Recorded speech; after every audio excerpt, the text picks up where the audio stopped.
Ukrainian counterattack has forced Russian troops into a rapid retreat in the Kharkiv region. Here are the latest developments. Ukraine says it has taken more than 3,000 square kilometers, that is 1,158 square miles from Russian forces around Kharkiv. The town of Izium and Kupiansk, both key hubs for the supply of Russian forces in Donbass, were taken by Ukraine on Saturday. A Ukrainian counter-offensive in Kherson in the south continues. Russia still holds about a fifth of the country, but the Russian retreat is being seen as many analysts as a very significant Ukrainian success. Russia's retreat in the east. Ukrainian forces have inflicted a major operational defeat on Russian forces, according to the Institute for the Study of War (ISW). Russia confirmed it has withdrawn from the key towns of Izium and Kupiansk on Saturday, saying that the retreat would allow its troops to regroup. Both towns were major logistical hubs for Russian forces in Donbass. Russian troops have been trying to advance towards Kramatorsk and Sloviansk. Izium, in particular, was one of the most fortified sections of the Russian front line. Ukraine said it has taken more than 3,000 square kilometers, that is 1,158 square miles from Russian forces. Justin Book of the Royal United Service Institute, RUSI, told media that Russian position in Kharkiv had suffered a total collapse. The Russian withdrawal was, he said, certainly the most dramatic reverse that we have seen for the Russians since retreat from Kyiv in April. The ISW said Ukraine now controls almost all of the Kharkiv region, and the advance had ended the prospect that Russia could capture the whole Donbass in the current stage of the conflict, though others still believe otherwise. Previously, Russian officials had said their forces were fighting for the complete liberation of Donbass, which broadly refers to Ukraine's region of Donetsk and Luhansk, where Russian-backed separatists held significant territory before the invasion. Reports suggest that Ukrainian forces are also attempting to retake Lima, near Severodonetsk.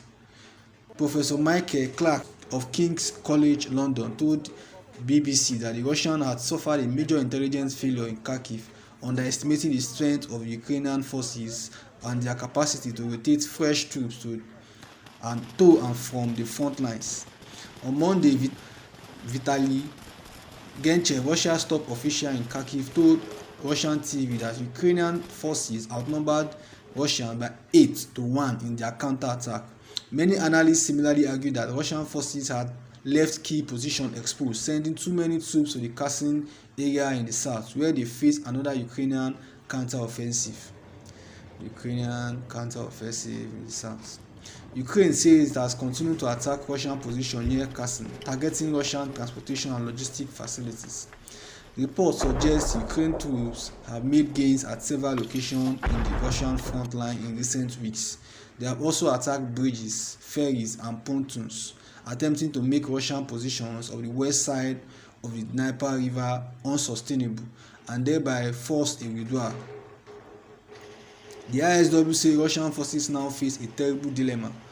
Lacking resources to fight effectively in the east, they need to decide whether to send troops back to the front line near Kharkiv from Kherson in the south, but they know that by doing so they may compromise their position near Kherson and risk defeat. Also in the south, the International Atomic Agency has called for the demilitarization of Zaporizhzhia nuclear power plant. Russian and Ukrainian sources have accused each other of shelling close to the plant, which is Europe's biggest nuclear facility. Russia's military took over the power station in early March, but it is still being operated by Ukrainian staff. The Zaporizhzhia region, along with Kharkiv, Donetsk, and Sumy, has suffered blackouts. Ukraine President Volodymyr Zelensky has blamed Russia for the power cuts. Western weapon boost Ukraine. Western shipments of weaponry are being used heavily by Ukrainian forces.